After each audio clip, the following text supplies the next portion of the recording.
परमेश्वर के पवित्र नाम की अनुग्रहित इस सुबह में महिमा हो।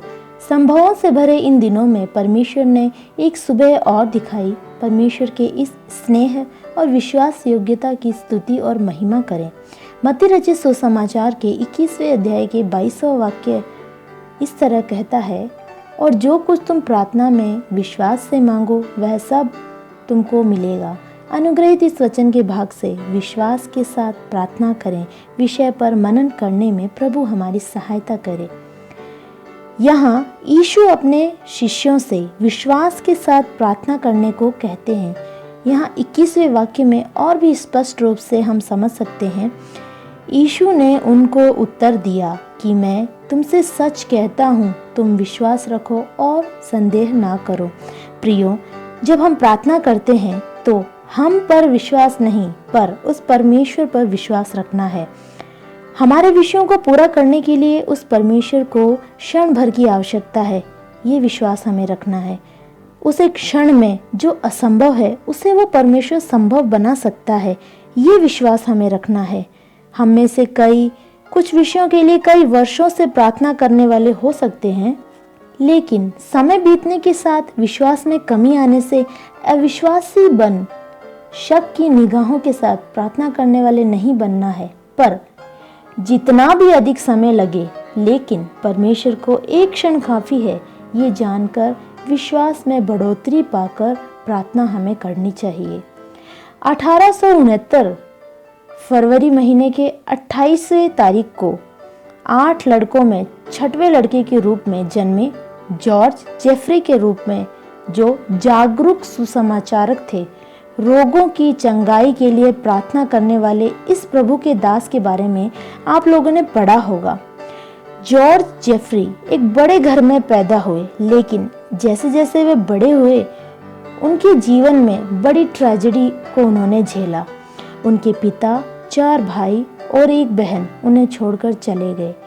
अब उस बड़े घर में केवल इनकी माता और 1 भाई, कुल मिलाकर ये 3 लोग रह गए थे। यही नहीं, उन्हें शारीरिक तकलीफ हुई, बोलने में दिक्कत आने लगी, बहुत से रोग उनको हो गए। इन अवस्थाओं में 1904 में इंग्लैंड के वेल्स में आत्मिक जागरूकता फूटी। परमेश्वर आत्मा में, सच्चाई में और अलग अलग भाषाओं में आराधना करने वाले एक समूह वहां उत्पन्न हुआ, लेकिन अन्य भाषा में प्रार्थना करने वाले इस समूह को वे बड़े ही तुच्छ नजरों से देखा करते थे।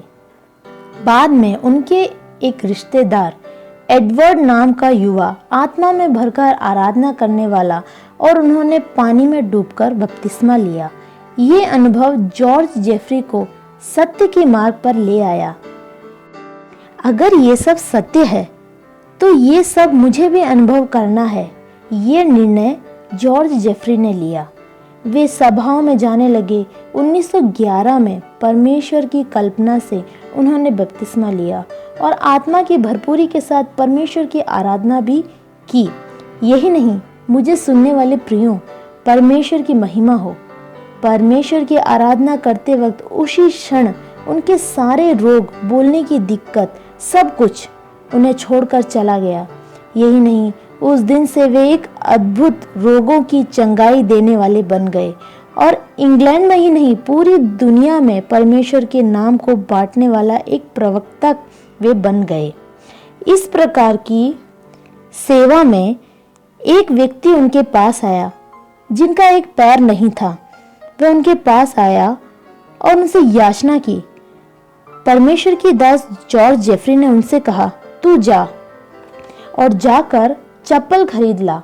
ये व्यक्ति बड़ी ही जल्दी के साथ गया और एक शू खरीद कर लाया। ये देखकर जॉर्ज जेफरी ने उससे पूछा, तेरा दूसरा जूता कहाँ है? उस व्यक्ति ने जवाब दिया, मुझे एक ही पैर है, इसलिए मैंने एक शू ही खरीदा। उन्होंने कहा, नहीं, तू दोनों पैरों के लिए शू लेकर आ, तभी मैं तेरे पैरों के लिए प्रार्थना करूंगा। विश्वास के साथ इस दास की बात सुनकर वो गया और 2 शू खरीद लाया। जॉर्ज जेफरी ने प्रार्थना की। उसी क्षण उस व्यक्ति के एक पैर पैदा हुआ और नॉर्मल रीति से बढ़कर पैर बन गया। मुझे सुनने वाले प्रियों, विश्वास के साथ यदि आप प्रार्थना करें तो क्षण भर में असंभव को परमेश्वर हमारे लिए संभव करके देता है। Have a blessed day.